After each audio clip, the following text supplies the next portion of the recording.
Hey guys, Assalamualaikum. Myself Mr. Golden Knight and welcome to yet another video. হ্যাঁ guys, আমি জানি যে তোমরা প্রতিটা ম্যাচ সিএস র্যাঙ্কে বয়া করতে পারো না, गजब बेइज्जती है। যার ফলে তোমাদের কিন্তু অনেক পরিমাণে স্টার মাইনাস হয়ে যাচ্ছে, যার কারণে তোমরা গ্র্যান্ড মাস্টার কিংবা মাস্টারে তোমরা উঠতে পারতেছো না, মানে উদ্দেশ্যজনক স্থানে পৌঁছাতে পারতেছো না। তো সেই জন্যই কিন্তু আজকের এই ভিডিওটাতে তোমরা আইছো, তাই না? তো সেই জন্য তোমাদেরকে আজকে একটা মারাত্মক লেভেলের টিপস অ্যান্ড ট্রিক দেবো। তোমরা মানে সম্পূর্ণ ভিডিওটা দেখলে এরপর থেকে প্রতিটা ম্যাচ তোমরা বয়া করার টেন্ডেন্সি নিয়ে গেম প্লে করতে পারবে। चुप, बिल्कुल चुप। हिम्मत कैसे हुई तेरी मुंह खोलने की? পারবে। তো without wasting any more time let's start our today's video. चलो भाई देखो अब मैं क्या करता हूँ। তো আমাদের লিস্টে থাকা ফার্স্টে যেটা আমরা রেখেছি সেটা হলো ক্যারেক্টার কম্বিনেশন, যেটা তোমাদের ম্যাচ বয়া করার ক্ষেত্রে অতিরিক্ত ভূমিকা রাখবে। যেটা তোমরা জানো যে গেম প্লে করতে গেলে ক্যারেক্টারের কতটা ভূমিকা লাগে, কিন্তু তোমরা সঠিকভাবে জানতে না যে কী কী ক্যারেক্টারের প্রয়োজন হয়। তো এখানে তোমরা দেখতেই পাচ্ছ ফার্স্টে যে ক্যারেক্টারটা আছে সেটা হলো তাৎসুয়া। তো তাৎসুয়া কিন্তু তোর মাধ্যমে কিন্তু তোমরা যেখানে খুশি সেখানে ইতিমধ্যেই হ্রাস করতে পারবা। তো সেটা কিন্তু তোমাদের একদম একটা উপকারী হবে। তারপরে যেটা দেখতে পাচ্ছ কাইরস ক্যারেক্টার কিন্তু তোমাদের 200 ইপি যখন হবে তখন তোমাদের মারাত্মক লেভেলের একটা অ্যাবিলিটি তোমাদের ক্যারেক্টারের ভিতর অ্যাড হয়ে যাবে। তারপরে যেটা আছে সেটা হলো লুনা ক্যারেক্টার কিন্তু তোমাদের যে কোনো গানের অ্যাবিলিটিতে কিন্তু মানে যে কোনো গানের রেট অফ ফায়ার বাড়ায় দেবে। আর যেখানে তোমার লাস্টে যেটা দেখতে পাচ্ছ সেটা হলো এলিট হায়াতো কিন্তু তোমাদের ভেস্টে কম ড্যামেজ দেবে এবং এনিমির ভেস্টে একটু বেশি ড্যামেজ দেবে, যেটা তোমাদের এনিমিতে অ্যাড করতে সুবিধা হবে।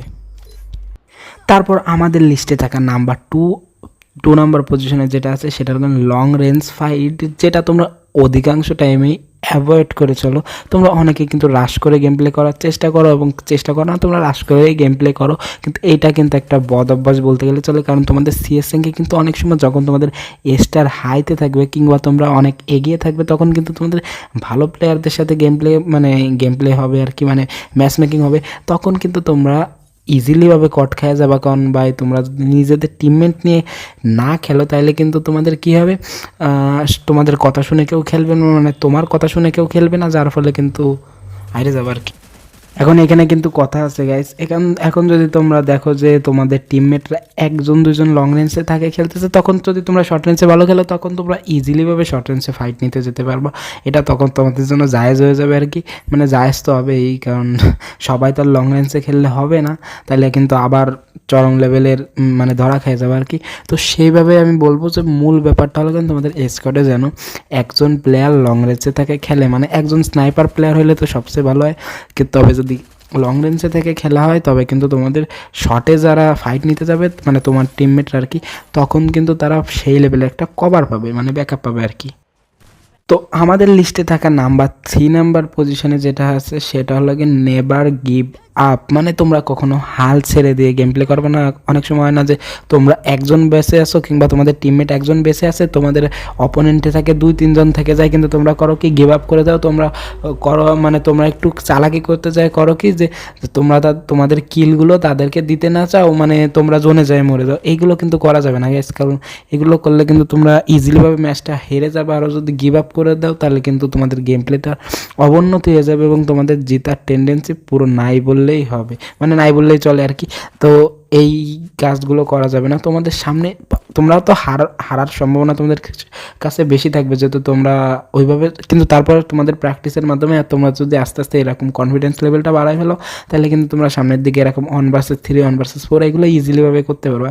আর তোমাদের একটা কথা হলো মূল কথা যেটা আমি বলে রাখি, তোমাদের কিন্তু অবশ্যই মনে করো যে একটা এনিমিকে মারতে তোমাদের কত সময় লাগে, মানে তোমরা যদি হেডশট ভালো দিতে পারো তবে কিন্তু তোমরা ইজিলিভাবে 1 vs 3 1 vs 4 কিংবা 1 vs 2 ইজিলিভাবে তোমরা হ্যান্ডেল করতে পারবা। কিন্তু যদি তোমাদের হেডশট মারার অ্যাকুরেসি কম হয় যদি, তাহলে কিন্তু তোমাদের এটা প্র্যাকটিসের মাধ্যমে এগিয়ে নিয়ে আসতে হবে। তো যাই হোক, তোমরা নেভার গিভ আপ, মানে তোমরা গিভ আপ করবা না, মানে হাল ছেড়ে দিবা না আর কি, যেটা সবই কিন্তু একই কথা আর কি।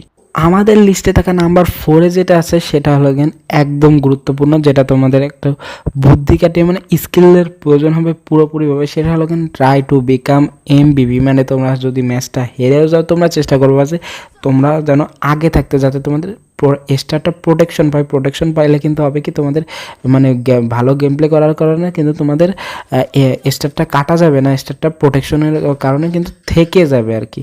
তো তোমরা কিন্তু সবসময় চেষ্টা করো যে ট্রাই টু বিকাম এমভিপি, মানে ম্যাচটা হেরে গেলেও যেন তোমাদের মানে কিলের দিক দিয়ে ড্যামেজের দিক দিয়ে তোমরা যেন মানে তোমাদের আর বাকি 3টা টিমমেটের তুলনায় যেন তোমরা এগিয়ে থাকো।